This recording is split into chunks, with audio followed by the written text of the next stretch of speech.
Donc lasy tompoko vavy ankafaliana indray no itsidihana ny tokantranontsika amin'ity aliny fahatelo febroary 2024 ity.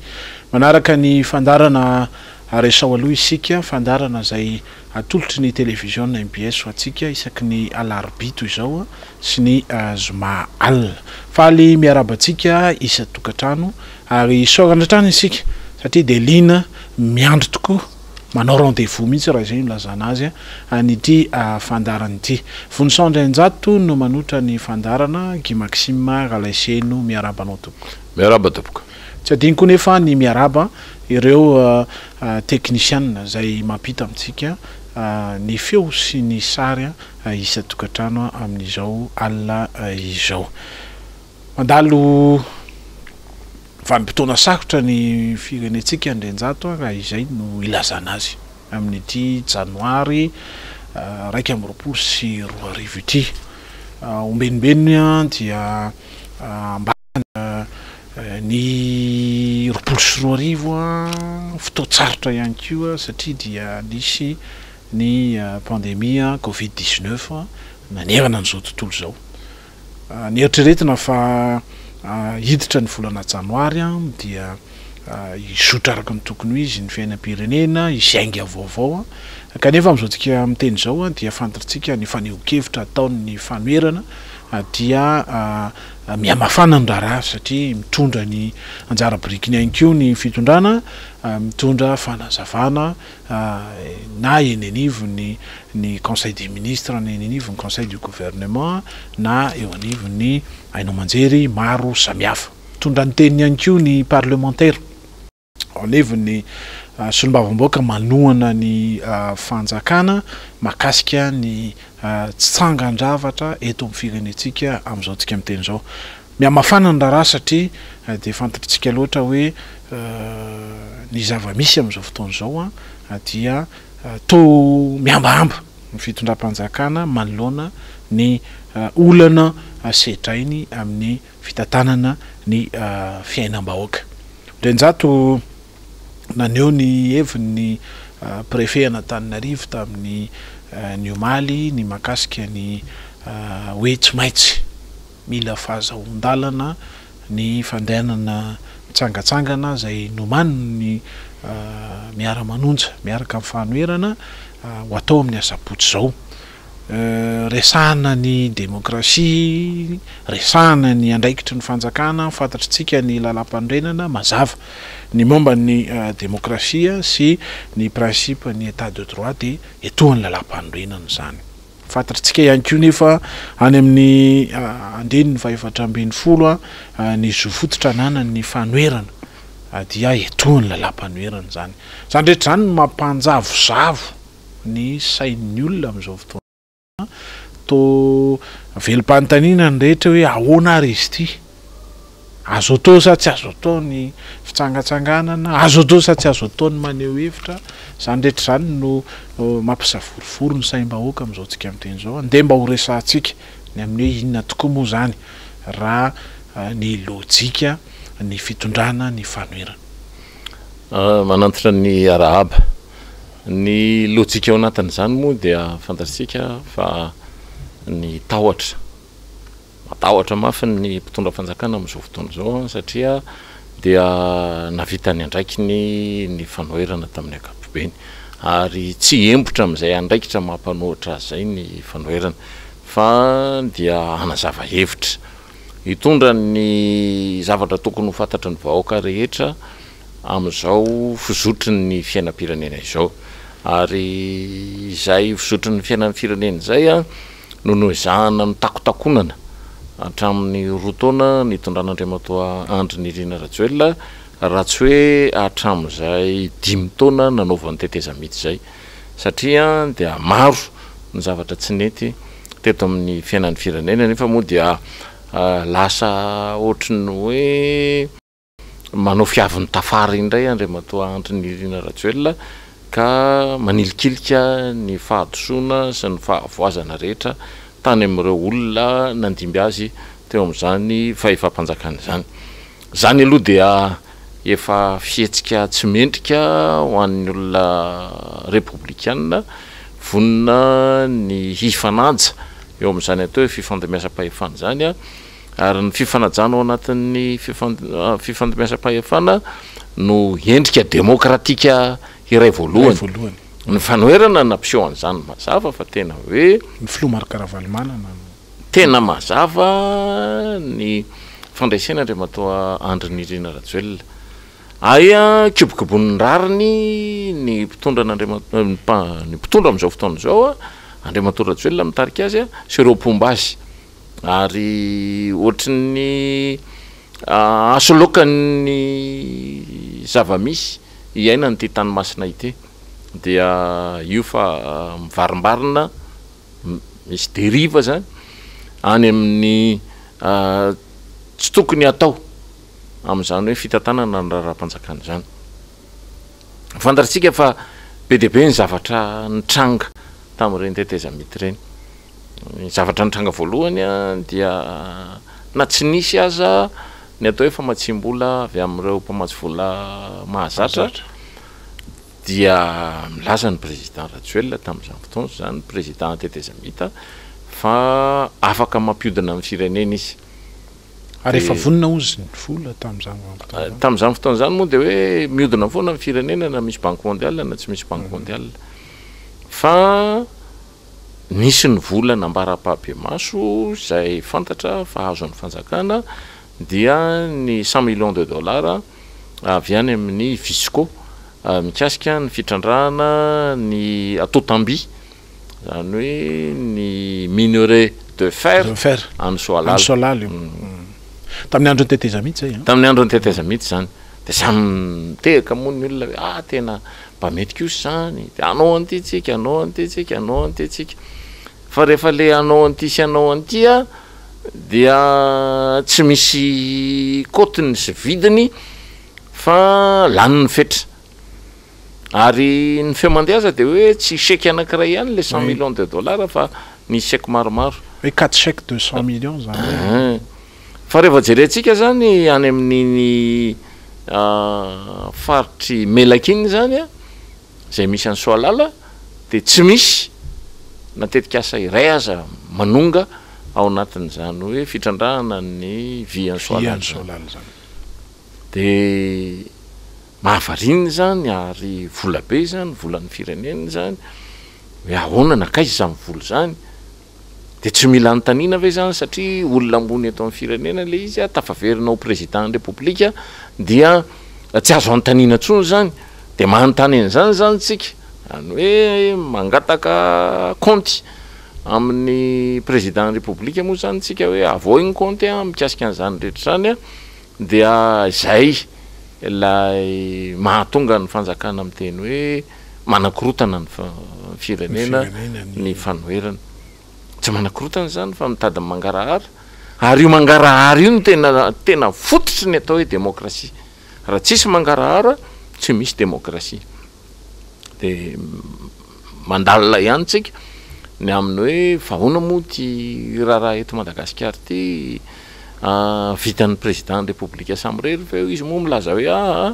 dia isika no sangan'izao tontolo zao, isika no andeha amatsy modèle eto Afrika, modèly hitodika aty amintsika mason'izao tontolo zao, dia hoe amin'ny fomba ahoana ary no ahafahana mampitodika mason'izao tontolo zao aty amin'ny Madagasikara. Dia jerentsika ny ravina tentina rehetrarehetra izay nresahana teo, ary ireny tsy vitany hoe ravina tentina fa volam-panjakana no mivoaka amin'ireny, misy feo tsy misy latsaky ny dizaine de millions de dollars nresahana zay zao dia hanao fary malagasy, dia amin'izao fotoana izao ny feo eny no Guy Maxime Ralaise eno dia ohatran'ny efa tadikatrina ny orinasa efa fahita sady ilay orinasa, dia tsy fantatra hoe inona tsisy fanazavana raha ohatra moa misy gasikara tsy hitatsika raha misy vaovao hafa ankoatran'izany dia tokony manazava ny mpitondra fanjakana. Dia amin'izao fotoana izao lasa indray hoe tonga ny raharaham-bolamena, dia tratra ny raharaham-bolamena zany tany Afrique du Sud, dia sao dia zay no mahatonga n'le raharaha hafa rehetrarehetra mikatso satria dia manao ankofonofono ohatran'izany zany le fanjakana eo amin'ny fomba fitantanana ny raharam-pirenena de alaim-panahy zany tsika hoe mifandray daholo ve zany rehetrrehetra zany ny fanodikodonana volamena ve noentina mpandrosoana ny firenena ve nampidonana ny orinasa ve manahoana ny gasikara zay lazaina fa efa tsy maintsy hitsangana na hoe efa mitsangana amin'izao volana février zao nahoana ny farimalagasy ny fanamboaran-dalana isan-karazany eto amin'ity tany sy ny firenena ity fa ny setriny zany rehetrrehetra zany avy any amin'ny fanjakana de ny hoe tena manakorotanytsika mitady tarika fandatsahan-draha eto amin'ity fiainan'ny firenena ity dia elatsiny zany tsika sady tsy nanao fampidirana tsokotsoko fitaovam-piadiana isika tsy nanao doublon isika rehefa resy de nanaiky resy isika dia manatanteraka ny asa zay ankinina amin'ny fanoherana ao anatin'ny constitution zany araky ny article 14 président marque Ravalomanana ny lehibe any atoko-panohatra de manodritra azy amin'izay tsika raha ohatra mantsy tsika ka hoe zay tsy manaiky an'ny président marque Ravalomanana fa ny ivelan'ny fanoherana indray zany misy ny fomba firesaka tsika dia zay zavatrafy zay ndikan'izay zany institutionnel ny endriky ny fanoherana amin'izao fotoana zao ka rehefa institutionnel loatra zany de ny président république no miarbitre mandrindra ary garant tomponantoka amin'ny fampidonana zany institution eto Madagasikara zany raha zany no zavatra mitranga de marina ny disotsika satria mbola mitady bibikely manoloana ny efa fandeha ny toetra raha fa tsy zany ara ny zava-misy eto amin'ity fiainan'ny firenena ity dia ara-dalànitsika raha ohatra ka mangataka amin'ny mpitondra fanjakana ny lazana ny marina ary tsy hoe ny ao amin'ny assemblée ihany fa ny assemblée sy ny article 14 ao amin'ny constitution no mitambatra miaraka amin'ny fanoherana iray manontolo tarihan'ny président Marc Ravalomanana de zay légalité ananan'izay no itenenana fa tsy hoe mangingina fotsiny nareo fa zay asa tsy zany tsy hoe aty amin'ny studio de asiana soratra hoe mangingina amin'ny manodidina fa tena kianja demokratika no tokony hosokafana ho an'ny fanoherana amintsika zao dia zay no andrasantsika zay indrindra no tiako atongavana nrenjato hoe mikesaka cadre institutionnel tsika andresantsika teto moa tamin'ny zomalasa iny momba ny kianja demokrasia zay resantsika hoe cadre institutionnel zany raha ny tantara satria dia olo-mpanjakana olom-boafidy no nandray fanapahan-kevitra nametraka ny kianja n'Ambohijatovo ho kianja ny demokrasia de gagamotsika amin'izao vanim-potoana zao zany fa nisy ny ataoko hoe andrana ny amin'ny fampiasana ny kianja tamin'ny niorena ny RMDM fa tsy afaka nampiasa an'izany izy io tamin'izany vanim-potoana zany iverenantsika io iny fa malina vetivety mahakasika an'ilay solala ny solala de nisy pahay toe-karena anankiray tamin'ny reny vanim-potoana reny amin'ny hoe ny 200 millions de dollars tamin'io vola io de niditra tao anaty kitapo-bolam-panjakana fa ny 200 millions de dollars de tsy hita nandeha aiza lay pahay toe-karena zany no ndresaka tamin'izay vanim-potoana zay ahoana vanim-potoana teteza mita ve zany iny de mandeha ho azy toy izany ve ny fiainam-pirenena kanefa ntsika ny eritreretra hoe hiala tao anatin'ny krizy indrenjato fa iverenantsika le demokrasia rehefa avy eo ny tsy maintsy lazaina zany de ny hoe ny fiainan'ny firenena tsy azo samatsamahana fotsiny hoe satria zao na satria zao fa ny fiainan'ny firenena dia manjoy ny endrika ara-toekarena ara-politika ara-sosialy ny fiainan'ny firenena foana de zay fantanina mipetraka izay tsy maintsy hoezahantsika ikaroam-balony hoe aperaperaka amin'izao fotsiny ve zany izany vola be antapitrisany very zany tadidio fa ny vola tafiditra amin'ny Madagasikara isa-taona raha ny aide budgétaire fotsiny resana dia 43 millions de dollars eo. Zany hoe raha ampitahaina amin'reto vola be azo Madagasikara reto zany a dia efa mihoatra lavitra ny filan'ny Madagasikara mihitsy zany a izay vola niditra teto Madagasikara re. Zany hoe raha tena mirindra tsara zany tsika dia ireny no atao hoe exportation à domicile. Zany hoe eto toerana eto fotsiny tsika dia mahazo devise fa tsy izay ny zavatra nitranga. Ny devise zany a hatramin'ny 2009 hatramintsika amin'ny teny zao dia niotsaka sady mivoaka ny velany niotsaka zay moa zany mazava zay ary io zany tsy hoe zavatra anankiray ao tokantranonao iny dia rehefa tsy lazainao amin'ny ankizy a dia tsy mahafantatra ny ankizy fa raha-pirenena io ny contrôle sy ny suivi rehetra amin'io zany tsy tsika irery manao azy fa manao daholo zany ny partenaire rehetrarehetra indrindra manao engagement amin'ny banque mondiale sy ny FMI tsika hatramin'ny taona 7.9 nidirana tsara tao anatin'izany ajustement structurel zany dia tsy afaka miala amin'izay tsika na ho afina fenina foana eo a zay na tonga ny hoe stable kely ny toekarem-pirenena tamin'ny andron'ny amiral Diteratsiraka na dia teo aza ny fahasiaranana be tsy nisy vary tsy nisy savony siramamy sira sy ny etsetratsetra satria ny toekarem-pirenena ny fiazony fotsiny teto ary décret prise en conseil des ministres zany a no ahafahana mametraka ny lanjan'ny vola malagasy fa amin'izao fotoana zao tsy izany intsony ny zavatra arahan'ny Madagasikara fa régime de flottement ary ny régime de flottement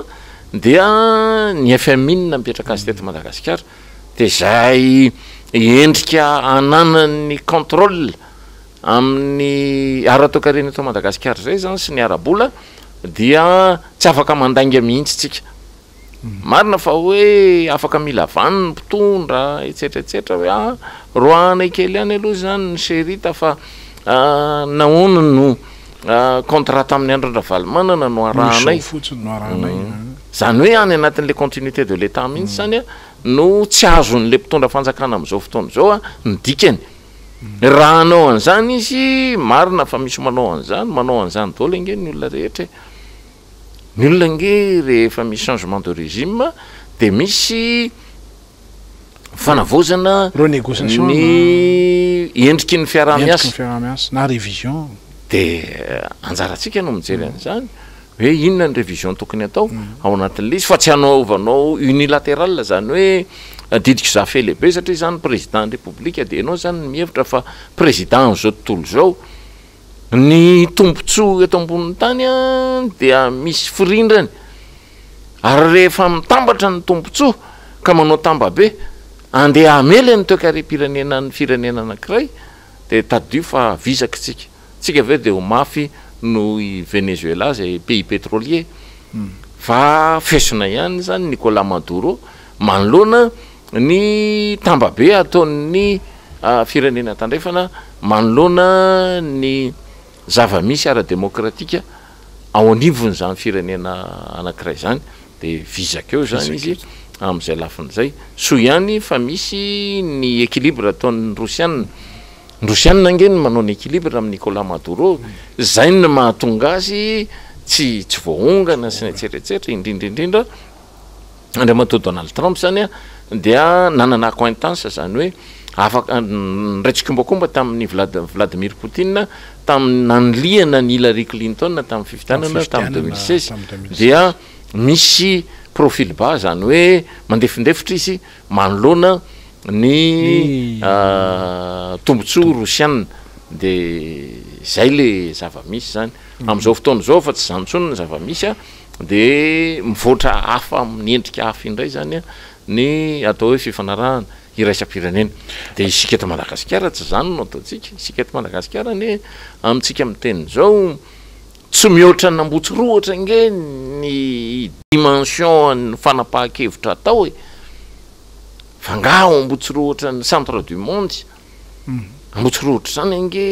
raha ny faritra ty misy atsika fotsiny ara ny vondrony ranomasimbe indiana nge tsy mandeha lalana zany i Mayotte ara département frantsay sy la Réunion de fa afaka mamely ny tombontsoa gasy rehefa izy no miteny hoe ity ny fomba en terme de référence hitondratsika ny lalao anosy aty amin'ny ranomasimbe indiana de manaraka Madagasikara tsy manana ambara mihitsy tsika am'izany satria izay le raha ohatra ve tsika ka tena hoe manana an'izany hoe force zany de tsy ho afaka andeha hiady ho an'ny tombontsoan'ny vahoaka malagasy tsika amin'ny visa d'entrée any la Réunion fotsiny izy na any Mayotte fotsiny fa tena omeny frantsay vana mihitsy ny préfet de police ao la Réunion mba afaka andray andraikitra amin'ny fomba fanomezana visa miditra ny la Réunion makany zany de efa eritrereto fa tena régional zany ny partenaire ny Madagasikara fa tsy ila France amin'ny ankapobeny nefa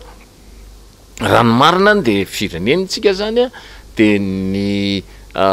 partenaire atsika zany amin'ny alalana réciprocité de tokony ila France Paris zany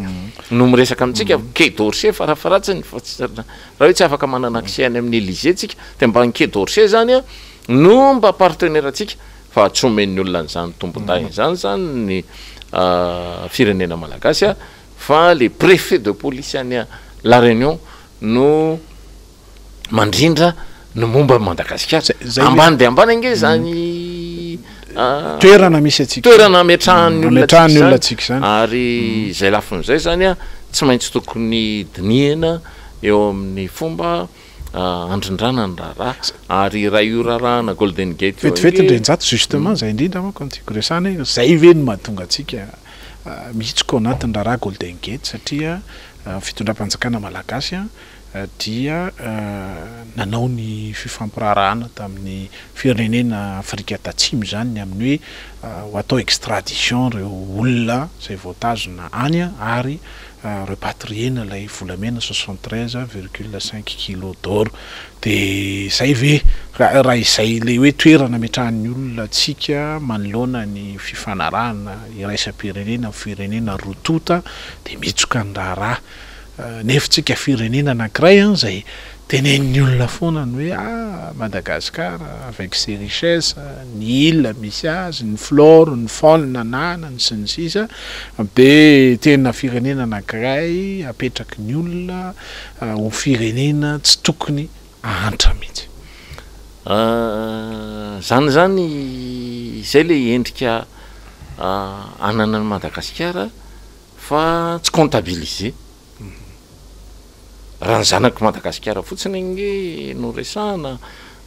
manoloana any Afrika iray manontolo de fantatsika fa nizokony io ministre ny raharaha-mbahiny io ane tena reconnu aty Afrika fa afaka mamony lalana rehetraretra ary zay ngamba ny natonga an'le hoe avy any amin'ny fanatrehana ny fianianan'ilay président ghaniana vaovao de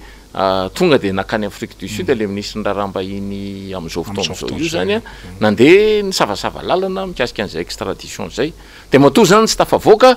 de efa tsy ho tafavoaka zany satria mafy be zany Alain Tendrazanarivelo raha amin'izany contact amin'ny samy africaine zany de tsy misy zavatra azotsika tenenina ankoatran'izany hoe misy olona manao bingo manao matso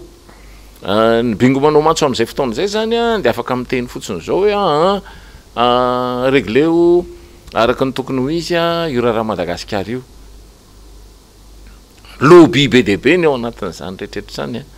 raha ohatra io ange ka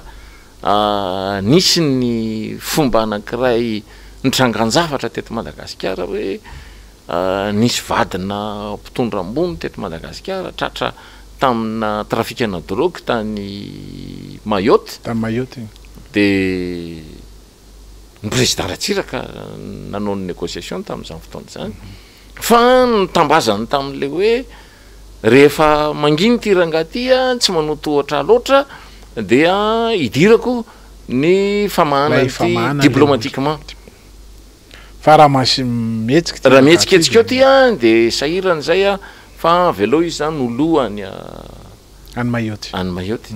de zay nge no niteraka parisida tam'izany fotoana zany teto Madagasikara teto hoe tena nozony le zanaky le ranga mpitondra ambony mihitsy le ranga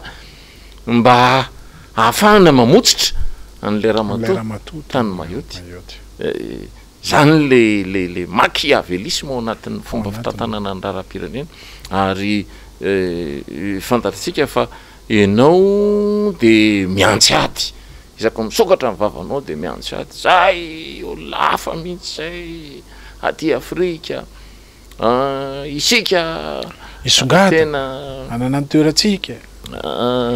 de ame ohatra de mame bality firana ny tenanao zany ianao satria tsy zay ianao tsy zay zany ianao rehefa tena mandeha ny raha io ange adalan'ireo mpitondra fanjakana am'izao fotoana ny miditra am'izany lalana tery de tery zany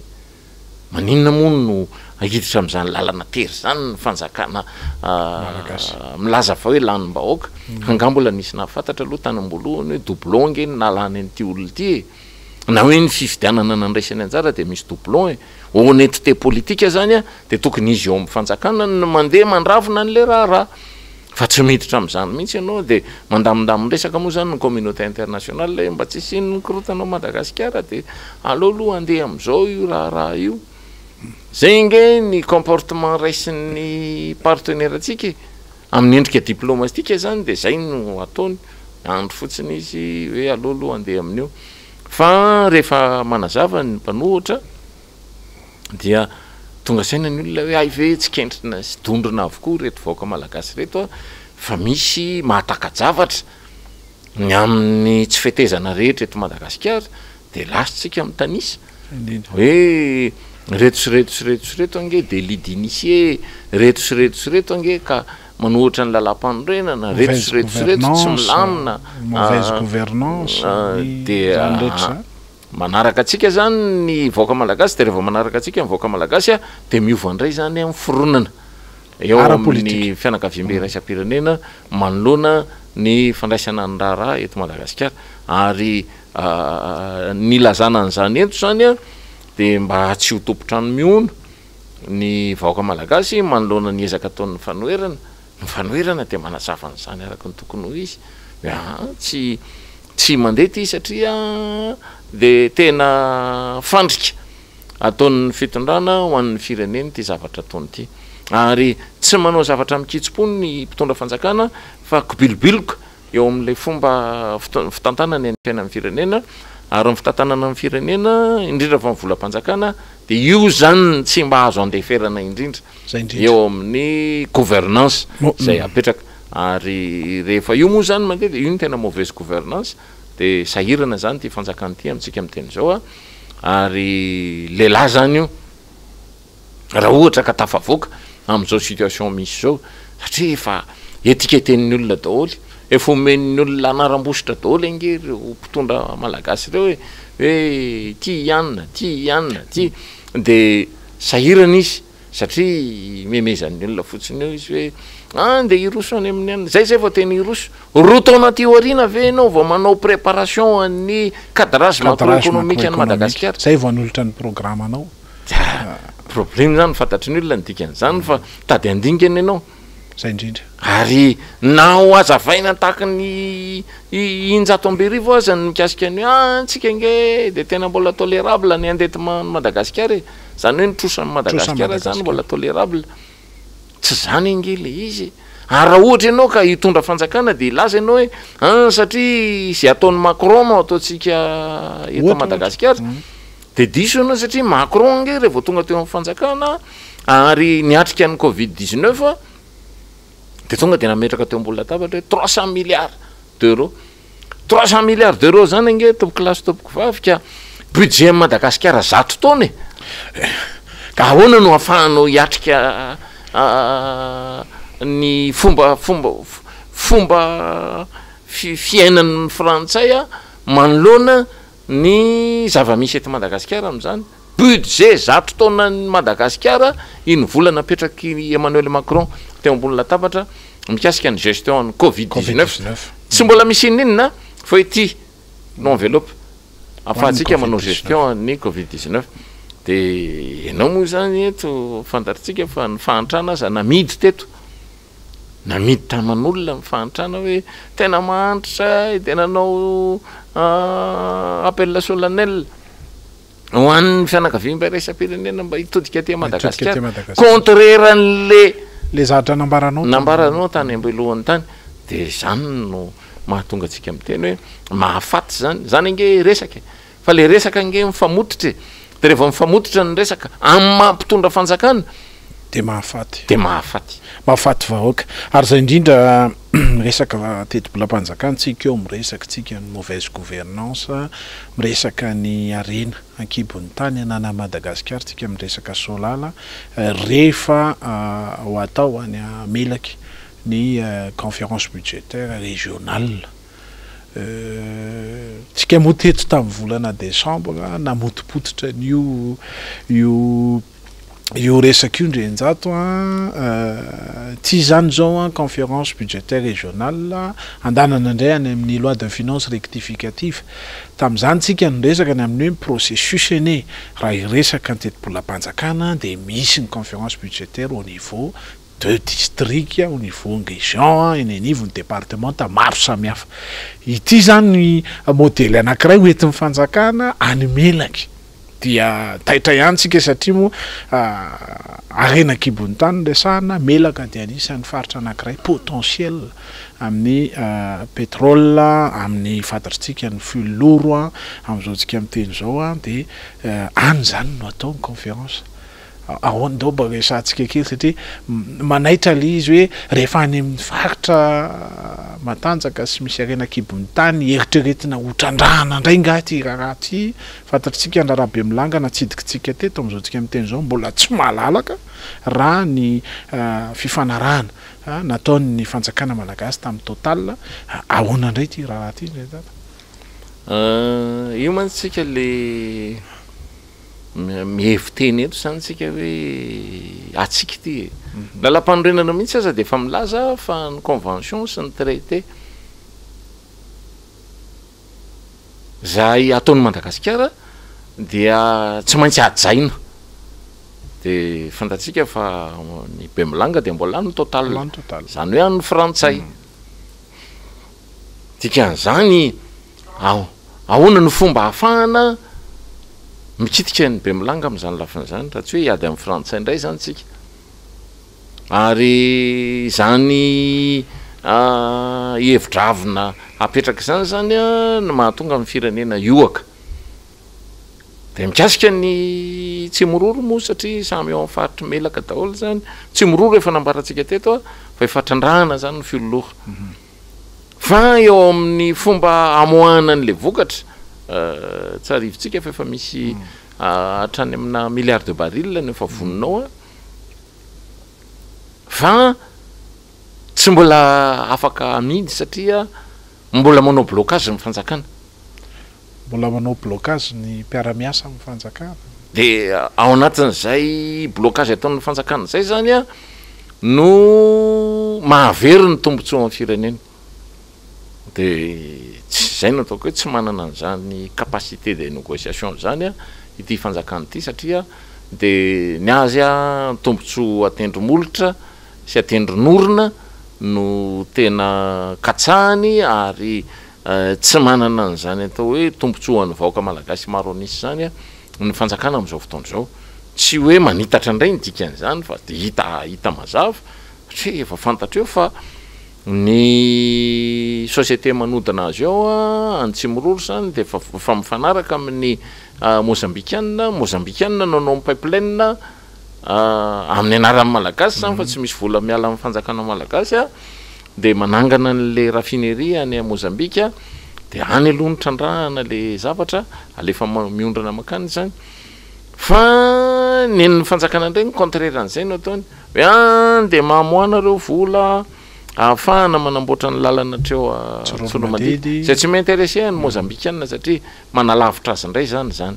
de tonga eto Tsoromadidy de mbola miakatra ty Antananarivo de makany Tomasina de any no ondrana zany le raha le olona andehanao ny fitaterana iny mahazo tombontsoa ao anatin'lay imposition apetraky ny fanjakana de sahirana zany a ny vaoaka malagasy satria tsy mba mahazo tombony ao anatin'ny efa taona de efa manaiky ny orinasa fa atao 50-50 ny bénéfice zaraina 50-50 ny orinasa sy Madagasikara mandra-pahatonga an'izany efa taona zany ve tsika tsy efa afaka anofana doany expert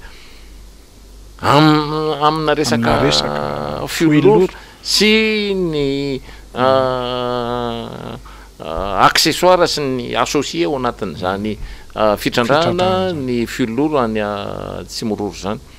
de tsy zany ny option raisitsika fa de manao fifanenjanana am'le orinasa de sady maty ny olona ntsika maty tsy mahazo tombotsoa zany vaoaka malagasy de sahirana eo tsika raha ikariko an'izany atao hoe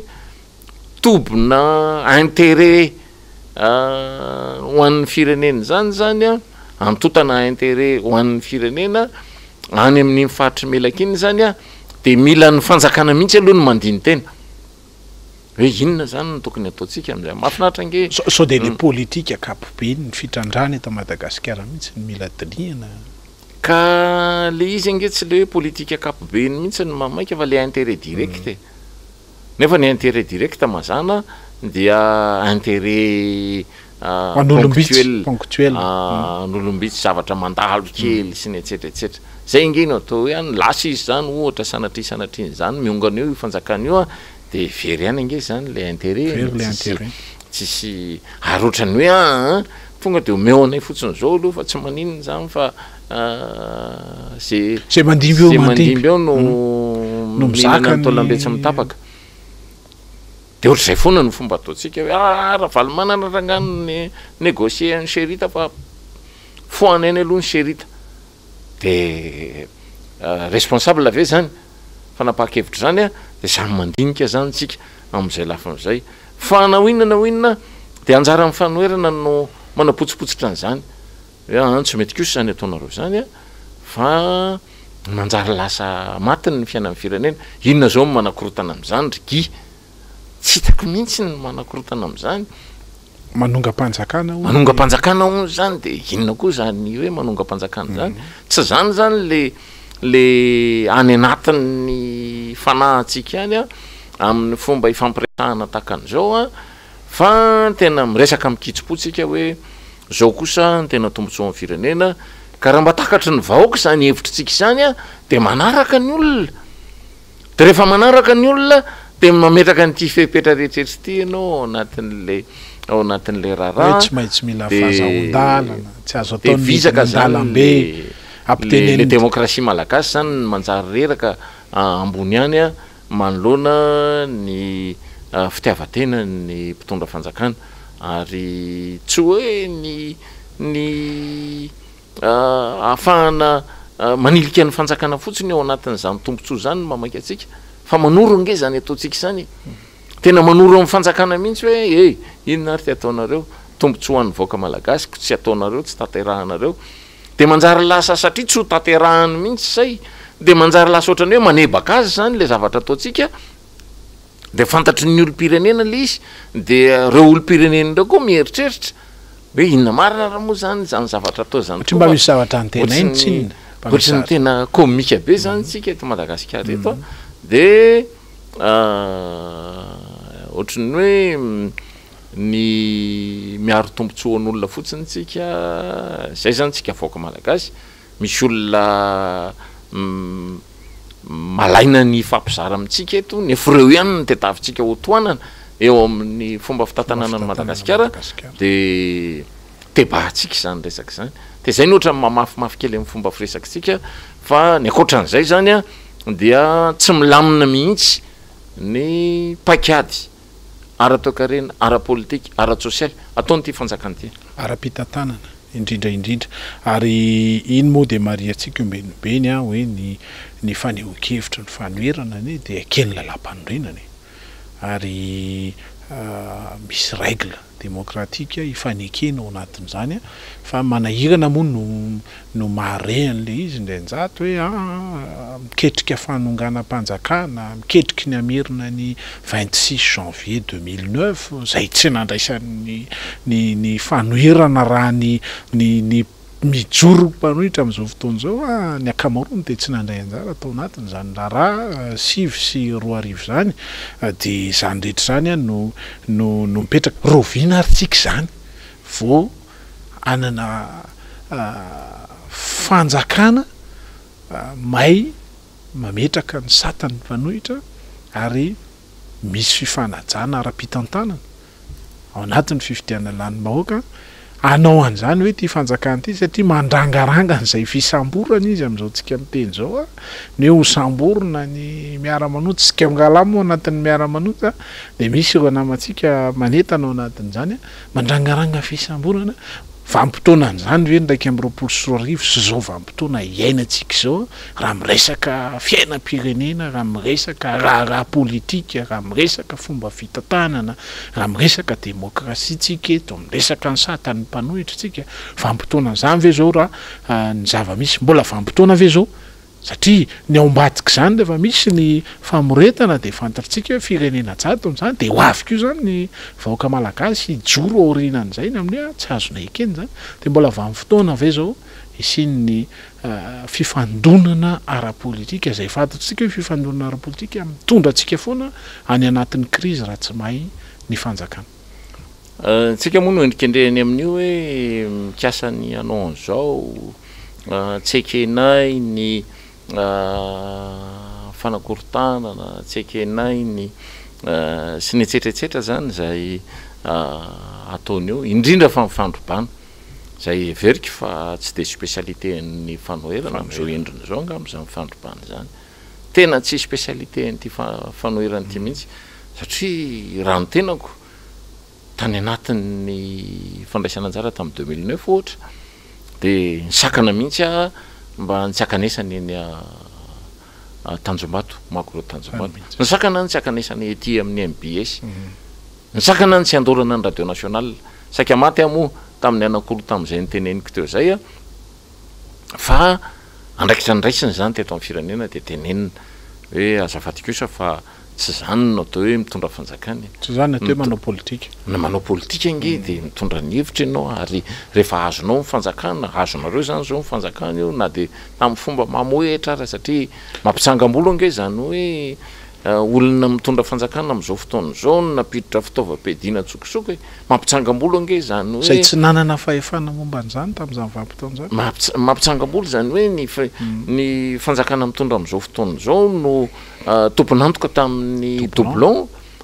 mampitsangam-bolo hoe vola fanomezan'ny olona zao vidim-pahantrana no misy manotikodina amin'io fanjakana io zany mba hoentina hanana-karena zany hoentina amoretana kokoa ny vahoaka malagasy satria efa hiatrika ny 2e mandat sady ianao rotaona ty alohan'ny aty aorinany nazahoanao ny fitantanana ny firenena de zany tena raha hafa mihitsy zany eo amin'ny fomba fanaovana politika ary tsy maintsy toeriny zany na andeha mbany lohany eo ara zany anazava ny mpitondra fanjakana hoe tsy mety zany tsy ekena mifandrobana voalohany aloha mbola tsisy mandrobo eo ary tsy spécialité ny fanoherana ny fandrobana fa ny fitsarana moa mbola tsy tapitra nge ny fitsarana n'iny 2009 iny mbola tsy vita mbola azo tsika foniny etsetretsetra azo iverenana raha ila azo iverenana iny rehefa misy élément vaovao tokony hafahana manatanteraka an'izany fa tsy miditra am'izany ty fanjakany ty mahagaga ny tsy hafahany manatanteraka fa ny olona andeha iroso amin'ny fanazava-kevitra ny vahoaka andeha ifampitafany vahoaka mivantana satria tsy azo ekena ntsony tsy ekenitra zareo reo no anaovantsika conférence publique momba ny tatitra ny solombavambahoaka tsy ekenitra zareo tsika miditra any amin'ny kianjan'ny demokrasia tsy ekenitra zareo tsika miditra any anatin'ny ainy amanjerim-panjakana tsy ekenitra zareo tsika amin'ny fomba ny mobilité opérationnelle ho an'ny fanoerana zany eto Madagasikara de tsy ekeny io fanjakana io mihitsy. Raha ohatra araka misy mpanohatra miseho manam-bola de nygadrainy Claudine Razay Mamonjy, nygadrainy Mbola Rajona, satria nygadrainy Roly Mercia satria everiny fa mbola misy ifandraisany amin'ny Mbola Rajona, de zany rehetrarehetra zany lasa fampitahorana amin'ilay le mpanohatra. De rehefa navakilay zany tahotra rehetra voleny ty fanjakany ty zany tsika de mihevitra fa amin'ny sabotsy tsika mifankahita ahafahana tena manazava mikitsim-po mihitsy hoe zao ny zavatra rehetra atao hoe tadidio fa ity onjam-peo ty na ny miara-manonja zay fampiresahantsika eto ange ka farafahakeliny ny audience ananany Marc Ravalomanana lehibe mpanohatra no ananany satria hatramizay nge teto amin'ny faritra Antananarivo renivohitra sy ny manodidiny de nanana teo amin'ny 100 000 voix teo foana ny président Marc Ravalomanana, na zany Robinson Jean-Louis no nilatsaka, na zany Neny nilatsaka teto Antananarivo renivohitra, na zany Irina no nilatsaka teto Antananarivo renivohitra. De misy an'izay vala na mpanohana tsy mihetsika izay nen'Andriamatoa Marc Ravalomanana maika fa mitongitsika fanoherana ray manontolo andeha hanazava ny hevitra ho an'ny olona hoe tena ohatr'izao misy tsy mety marina zany ange manazava ny olona feo eran'ny Madagasikara io hoe mamoaka bafla ny olona mifanao totsofona tsy kesanao miakatra ty ville fotsiny de fa firy ny olona misakana atsika ty misy vaovao tsara omena anareo zay tsy miseho fa manohana anareo tady t-shirt polo zay ahoana ny fazahoana baditra sy netsetretsetra ankoatran'le olona efa mibosesika eto amin'ity MBS anosopatra an'ity de zay no ahafahana milaza an'izany hoe manana an'izay audience zay ny lehiben'ny fanoherana am'izao tsika miteny zao eto Antananarivo renivohitra 100 000 voix fa raha atambatra amin'ny eran'ny Madagasikara de marina le 2 100 000 voix ananany fa ninonga zany vitatsony tsy vitatsony ange no doser zany vaton'Andriamatoa Andry Nirina Rajoelina zany mila marina satria ny doublon eranala tsy azo atsotsony manao dosazany zany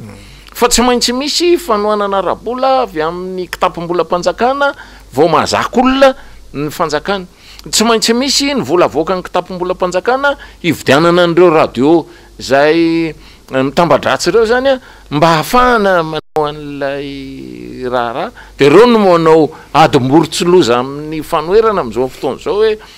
tena tsy mety retsy renjato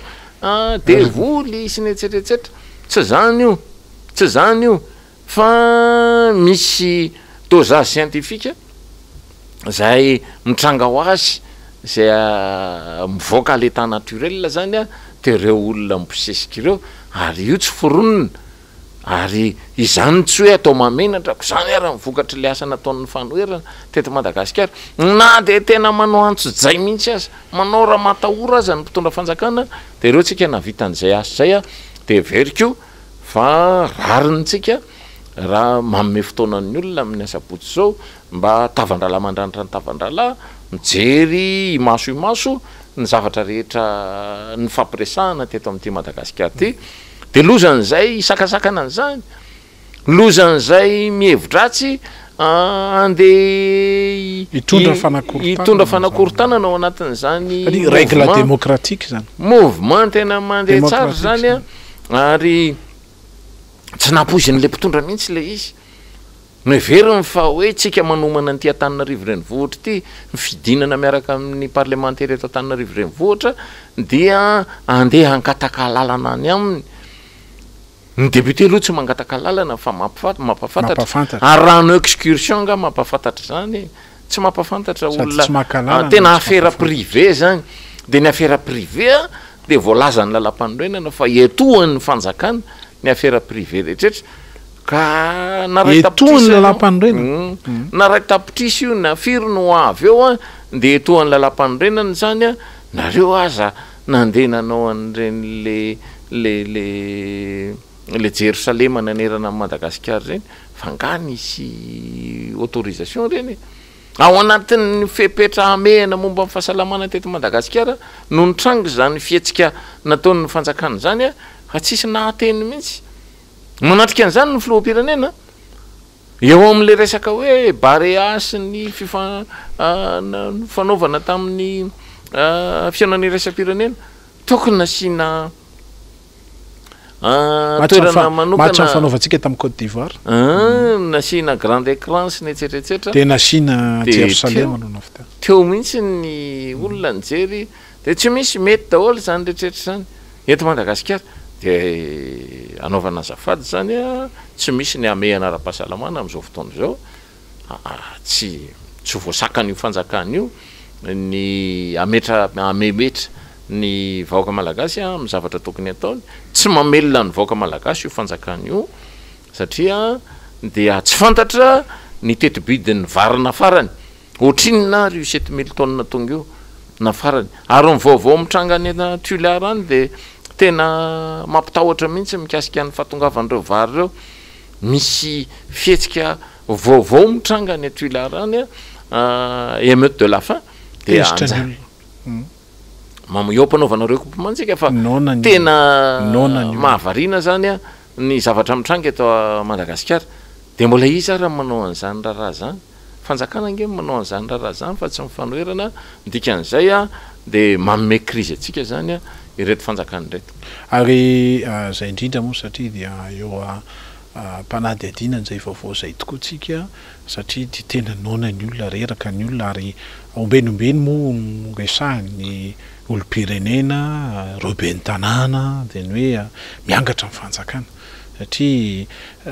lasa mivangongo eto Antananarivo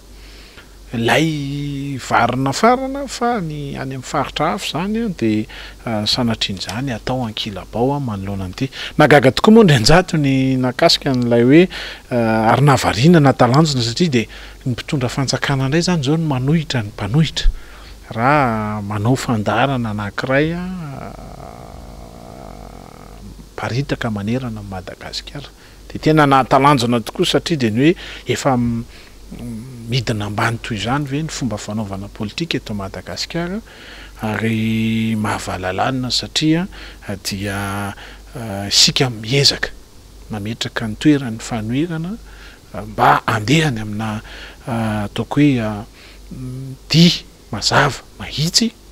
nefa de zany moa no mitrangaka de io moa zany ndrenjaty de hoe ny tantara tsy fanadiny ny tantara no miverina de ombenombeny ampatsahevitsika ny fanjakana fa maso mandidy ny vahoaka malagasy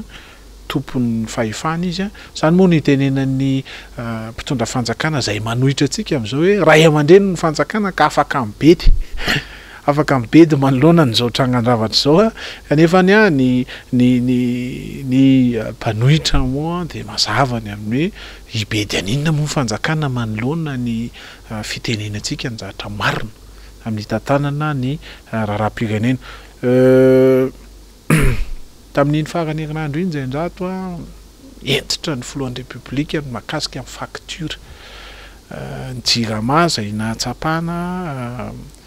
fisondrotana saika ho avy roa eny dia entitra ny filohan'ny republika raha tany Tamatavy tamin'ny sabotsy lasa iny ny amin'ny hoe tsy maintsy amboarina ny facture ny jirama ary tsy maintsy ifampiarana amin'ny fitondram-panjakana rehefa angatana moa fanjakana ny meny vaovao marina mahakasika zany nametra-pialana ny ministre ny angovo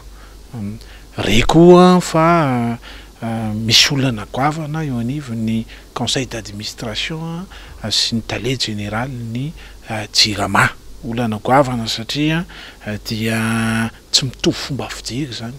amin'ny anarenana ny jirama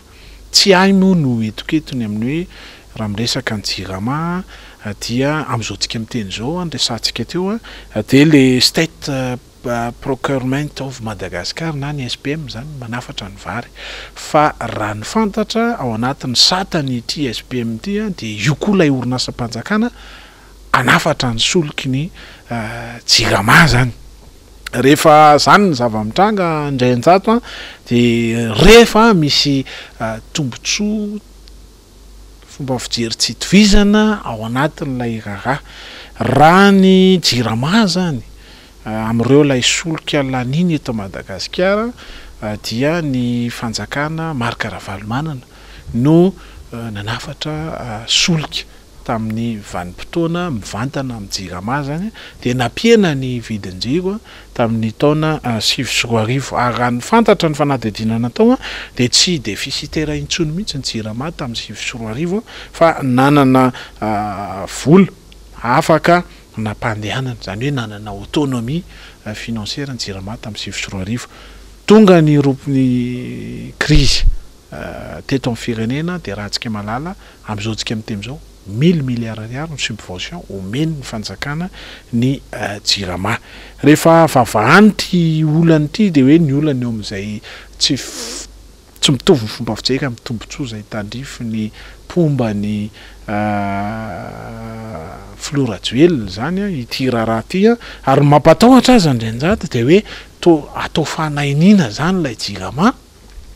amin'izao tsika miteny zao dia andeha makany amin'ny tsy tafavokatsony amin'ny fitantanana ny raharaha zany ao anatiny kaikaiky ny vahoaka malagasy sanatriany zany ve zany dia atao inina zany ny amonona ny jirama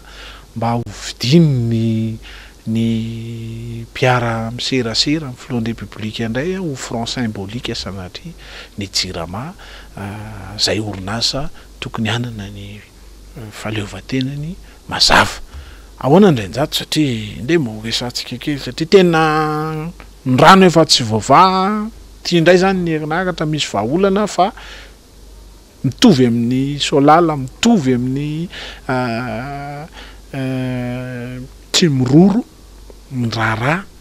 lasa business fe zany Madagasikara amin'izao tsika miteny zao marina moa zany fa rehefa tena anarana ny firenentsika zany dia mila manara-drafitra fa ny fanarenana na ny solution vahaolana hoentin'ny fanjakana zany dia tsy vahaolana makany amin'izay le hoe fanarenana ara-drafitra zay fa mbola mijerijery ny akamakama ny tombontsoa manokana sy ny ohatra zany raha ohatra mantsy zany lazaina hoe 1000 milliards d'ariary zany ny subvention andirama dia fantatritsika fa tokony samy anana 45 milliards d'ariary isaky ny région zany ary raha manana 45 milliards d'ariary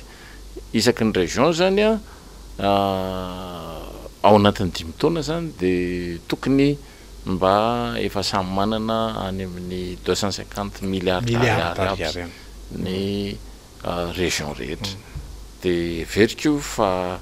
ny décentralisation budgétaire no vahaolana tokony zaraina ho an'ny région zany ny vola raha ohatra ny région antasy zao ohatra ny resahanao